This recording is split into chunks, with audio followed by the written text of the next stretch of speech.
তাই খেলা খেলতে খেলতে মহাপ্রভুর নয়ন গেল এবার গগনের পানে। যেই না গগন পানে তাকালে না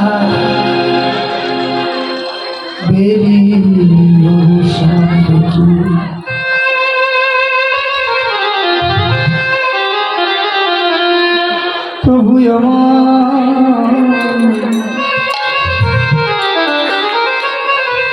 গৃহেতে চলি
আসবার কালে মায়ের চরণে কথা দিয়েছিলাম, মা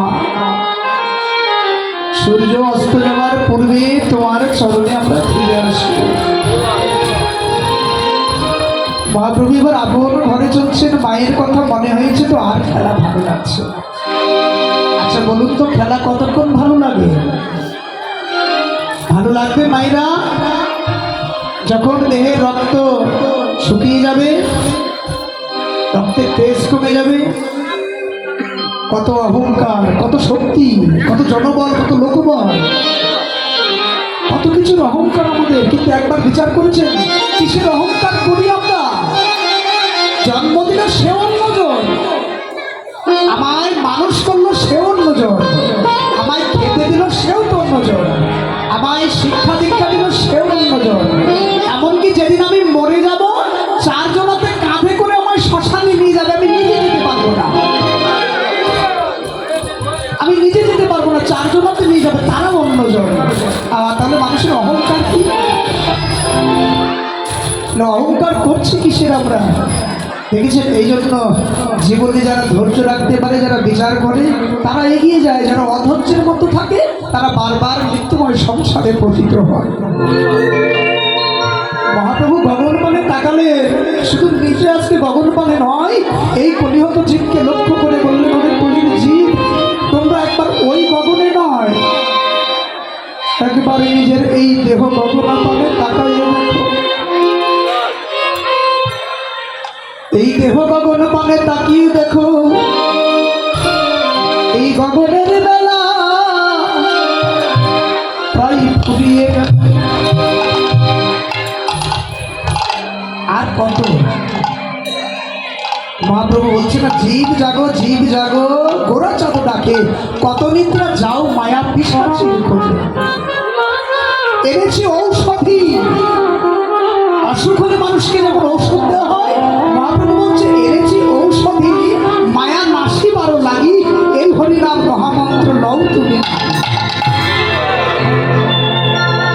কত সুন্দর কথা বলছেন ভগবান। তোমারে লইতে আমি, তোমারে লইতে আমি হইল অবতার, আমি বিলে বন্ধু আর কে আছে তোমার? ভগবান বলছে আমি ছাড়া এই ত্রিভুবনে বন্ধু বলতে তোমার কেউ নাই। যাদের জন্য খেটে খেটে দেহ করলে খেয়ে শত্রু হয়ে দেখবি দাঁড়াবে, তাহাই আসবে। এই জন্য রত্নাকর ডাকাত একদিন জীবনে মাত্র জগৎগুরু আমাদের নারদমুনির সঙ্গ পেয়েছিলেন একদিন। তাদের তিনি ডাকাত থেকে মণি বেঁধে গেলেন, বাল্মীকি মণি। আমরা তো জীবনে কত সাধুসঙ্গ করছি, কিন্তু আমাদের হচ্ছে না কেন বলুন তো? কারণ আছে তো, আমরা যে বদনে কৃষ্ণ নাম বলছি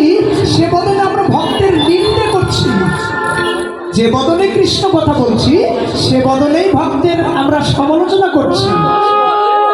যে হাত দিয়ে জপের মালা ধরেছি সে হাত দিয়ে আমরা মানুষের পকেট মারছি না, যেটা করার কথা নয় সেটাই করছি। এই জন্য আমাদের হচ্ছে না, কিন্তু জলাই মাদায় হয়েছিল। কেননা তারা প্রতিজ্ঞা করেছিল, ভগবান যা হবার তা তো হয়েছে, তোমার চরণে আত্মনিবেদন করলাম, আর যেন আমার এই দেহ কোনোদিন যেন অভক্তের সঙ্গে না যায়। প্রতিজ্ঞা করতে হবে, যতদিন প্রতিজ্ঞা না করা যায় ততদিন পর্যন্ত পরিবর্তন হবে না। কিছু পেতে গেলে তো কিছু দিতেই হয়, যতদিন কষ্ট না করা যায়। কেউ কিছু পেয়েছে, আর সবচেয়ে বড় কথা ভাগবত বলছে না দিয়ে বৈষ্ণব সেবা উদ্ধার হয়েছে কবে কেন? বৈষ্ণব সেবা না দিয়ে কেউ কোনোদিন উদ্ধার হয়নি। তাই তো আজকে এই বৈষ্ণব সেবার আয়োজন।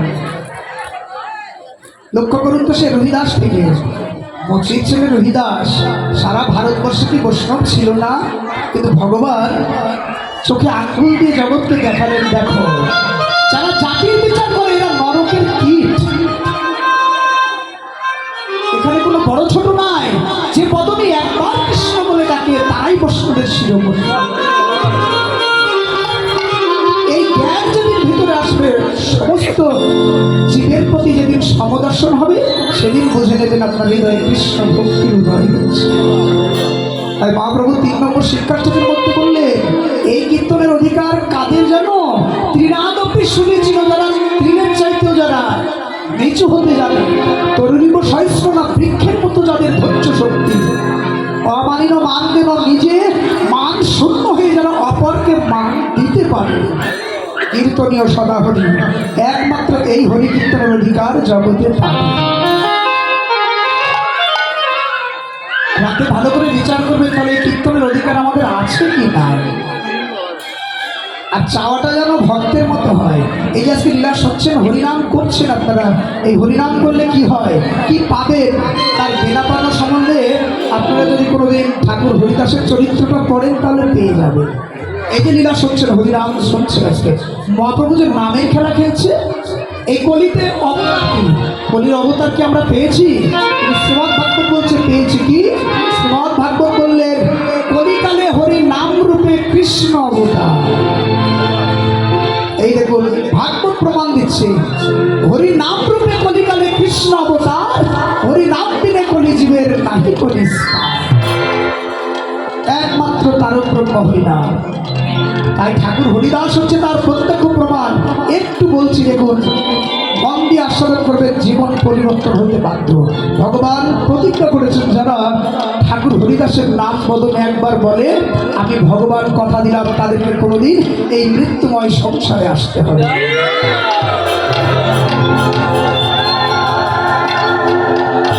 ঠাকুর হরিদাসের তখন ৭৭ বছর বয়স। চাওয়াটা কেমন হতে হবে, তবে আমাদের ভগবানের চরণ লাভ হবে, চাওয়াটা দেখুন ভক্তের মতো হতে হবে। ঠাকুর হরিদাসের ৭৭ বছর বয়স। এই যে নাম শুনছেন আপনারা, এই সংখ্যা নাম মালাতে জপ করি না আমরা, এটা চালু করেছেন ঠাকুর হরিদাস। ইনি চালু করলেন। ইনি সাধারণ কেউ নয়, সাক্ষাৎ ব্রহ্মা, যিনি ভগবানকে চিনতে পারলেন না। আমরা কত ভাগ্যবান, ব্রহ্মা আমাদের দাদু নয়।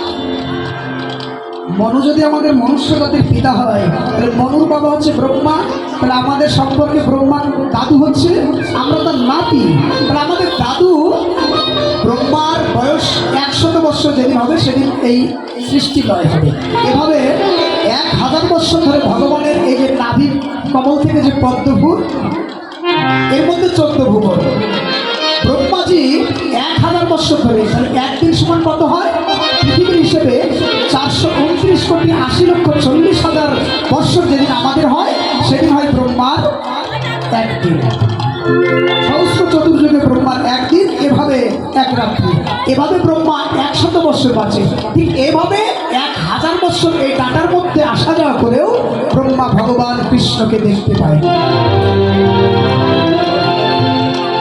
তো সহজে ভগবানকে পাওয়া যায়, কিন্তু আমরা কত সৌভাগ্যবান তার নাতি হয়ে। আমরা দেখুন কতদিন লাগছে না, কত সহজে আমরা ভগবানকে পেয়ে গেছি। সেই ব্রহ্মা যখন অপরাধ করলে বৃন্দাবনে, সে অপরাধ খণ্ডনের জন্য এসেছেন এই ধরাধামে।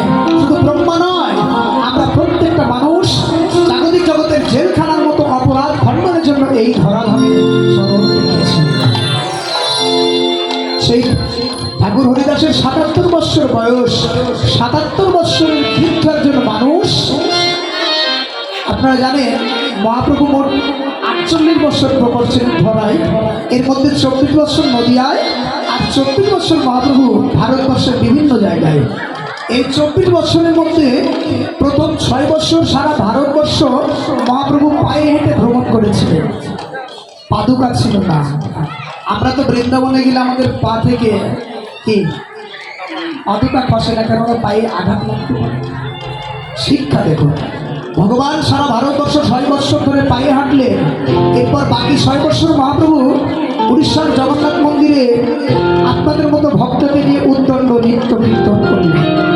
আর বাকি ১২ বৎসর মহাপ্রভু, যেটাকে বলা হচ্ছে গম্ভীরা, সেই গম্ভীরায় মাত্র ৩.৫ জন ভক্তকে নিয়ে ৩.৫ হাত জায়গার মধ্যে মহাপ্রভু ১২ বৎসর ধরে ২টি বিরহ রস আস্বাদন করেছেন। এক হচ্ছে মান বিরহ, আর এক হচ্ছে মাথুর বিরহ। ঠিক সেই সময় ঠাকুর হরিদাসের ৭৭ বৎসর বয়স।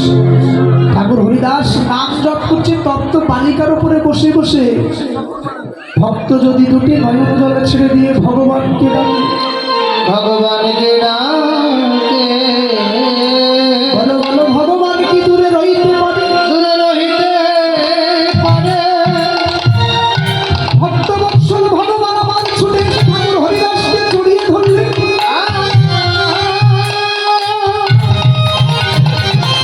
হরিদাস, তোমার মতো এমন নামের পূজারী জগতে আর কেউ কখনো হবে না। আর তুমি কি না এই তপ্ত বালিকার মধ্যে বসে বসে নাম করছো? ঠাকুর, আমি তোমার জন্য কিছু ব্যবস্থা করি, একটা কুটির নির্মাণ করে দেই। সঙ্গে সঙ্গে হরিদাস মহাপ্রভুর চরণ দুখানা জড়িয়ে ধরলেন। ভগবান, তুমি আমায় দিতে চাও? এই জাগতিক সুখ দিয়ে তুমি আমায় তোমার চরণ ভুলিয়ে দিতে চাও? আমি শুধুমাত্র তোমায় ভুলে যাবো বলে কোনোদিন আমি জীবনে সংসার পর্যন্ত করি না।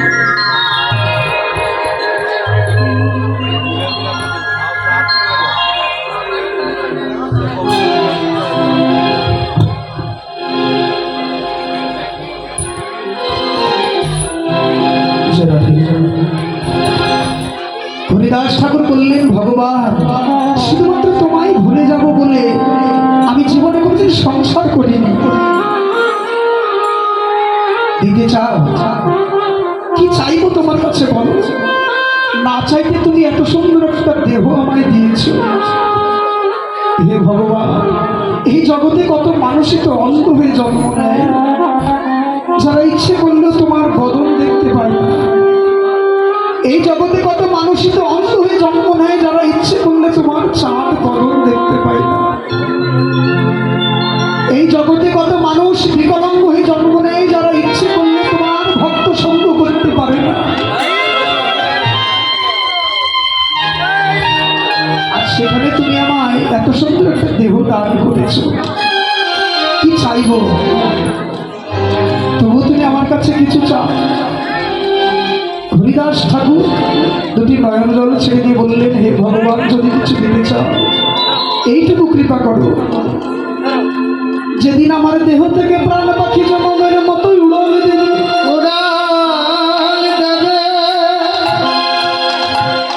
হে ভগবান,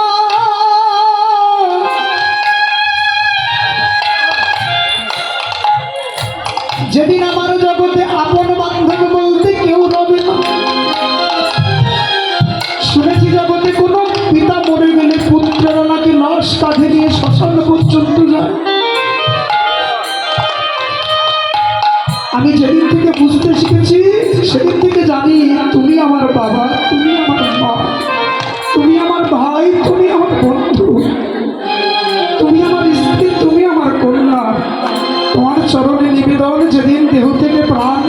নেবে, তুমি আমার পুত্র হয়ে আমার লাশটা কাঁধে নিয়ে যেন শ্মশান পর্যন্ত নিয়ে যাও। আর যদি কিছু দিতে হয়, হে ভগবান, আমি মৃত্যুকালে যেন বদন ভরে তোমার নাম গাইতে পারি, আমি যেন মৃত্যুকালে নয়ন ভরে তোমার ওই যুগল রূপ দর্শন করতে পারি। আর এক বাঞ্ছা রাখি তোমার চরণে, যখন প্রাণ বিদায় নেবে তুমি যেন কৃপা করে আমার এই হৃদয়ের উপরে তোমার যুগল চরণটা রেখে দিও। হরি হরি